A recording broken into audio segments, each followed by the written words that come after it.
For those of you who don't know, there was supposed to be a CGI animated feature 5 years before Pixar released Toy Story to the public. I was in charge of layout work, and that had to have been the toughest job I've ever had. We were working closely with an up-and-coming studio called Castor & Son. Castor & Son was started by wannabe animators that thought it might be fun if they could change up things in the industry at the time. They had a few moderately successful films under their belt, but nothing really groundbreaking. They were looking for something that only CGI animation could provide. My team made a short called Through the Willows, and it was screened at SIGGRAPH in the mid-'80s, and it was a pretty decent success. It wasn't until after that Castor & Son decided to expand and make a full-length CGI film. Work started in 1986, and during that time we wanted to figure out what kind of story we wanted to take on. And that's when Mary Ann came into play. She was rekindling her marriage with her husband, whom was a producer at Hollywood at the time. She seemed to be kind of an artist. She liked coming up with new characters. She often told stories and drew concept art of them. Her husband was interested in producing the project, but we were told the only way he would do it is if we let Mary Ann come on board. So we let her. We were so stumped on ideas. We knew that a 90-minute film just focusing on computer-generated nature shots wasn't going to sell. That's when Mary Ann suggested that we change the focus and make a film about a lonesome creature discovering the beauty of nature. We thought, okay, what on earth does she mean by that? She said that the story's main character would be this weird, springy-looking thing. She called him Rusy Springer.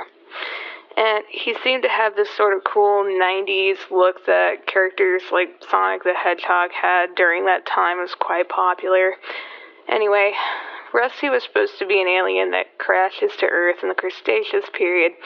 Initially, he feels alone and frightened by the world around him.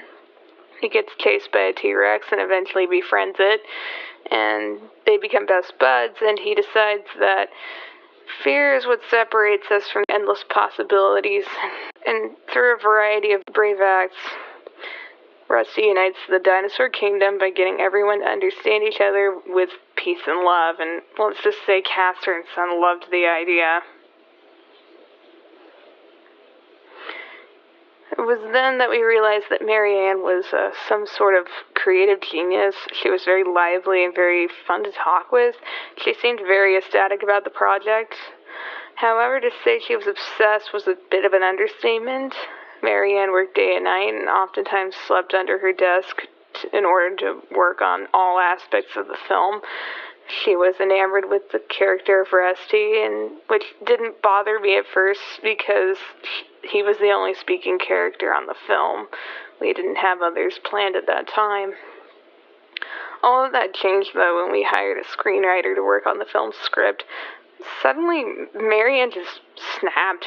She was infuriated with his suggestions, especially regarding the changes they wanted to make to Rusty's character. It led to a screaming match. She kept saying that he didn't know Rusty like she did. I tried to calm her down, but she was inconsolable. Her husband came in. He ended up getting that screenwriter fired somehow. That man was like a freaking magician.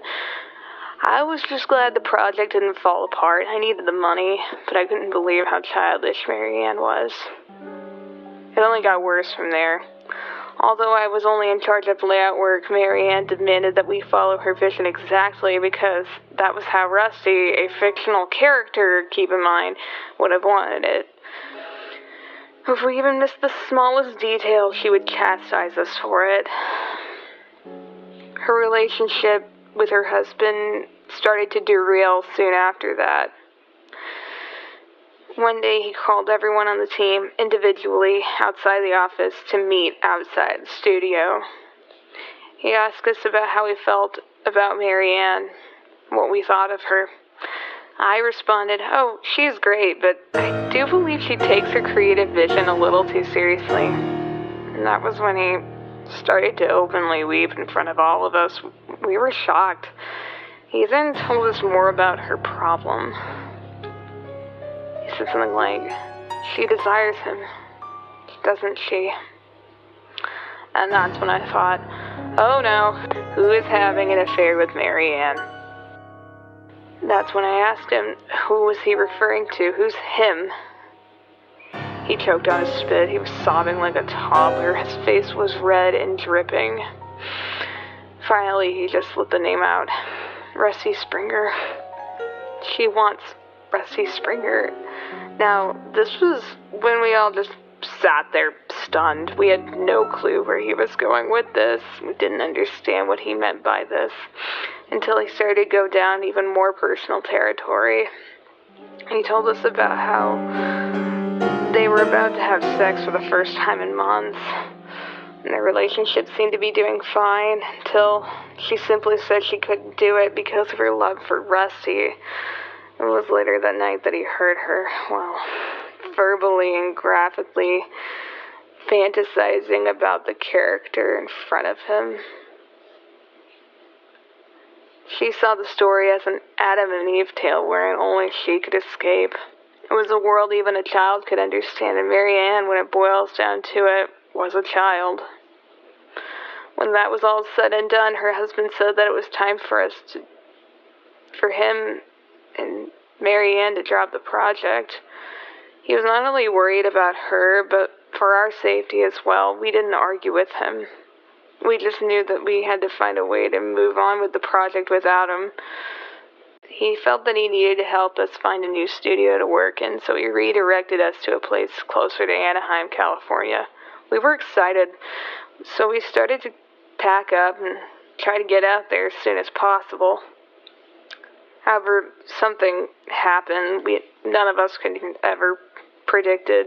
Mary Ann ended up in a car accident, which severed her right leg. We felt terrible. We decided to put off telling her about her departure and us moving on without her. And at the moment, we were just focusing on getting ready to move, maybe coming up with a way to let her go without breaking her apart. But then she came. Next week, when we were all packing the studio away, the hospital wasn't far from where we were. Hell was practically across the street, but somehow she escaped without anybody noticing. She was hopping on one leg through the hallway, screaming at us. Her IV was still attached to her, and blood was seeping everywhere. She looked at me straight in the eye and shouted, "You killed him. You killed my Rusty." We didn't know what to do or say. One crew member immediately called 911. I walked closer to her, and I tried to put it as gently as possible. It's like, Mary Ann, this character, Rusty, he's not real. He's just pretend.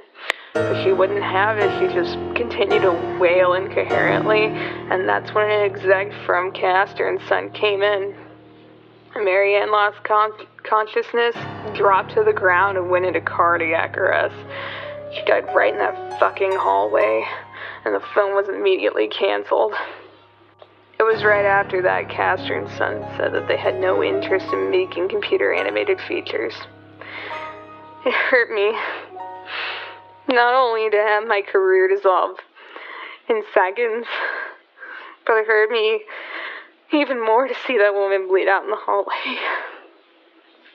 I try not to think about it, but I do somehow find it therapeutic to talk about.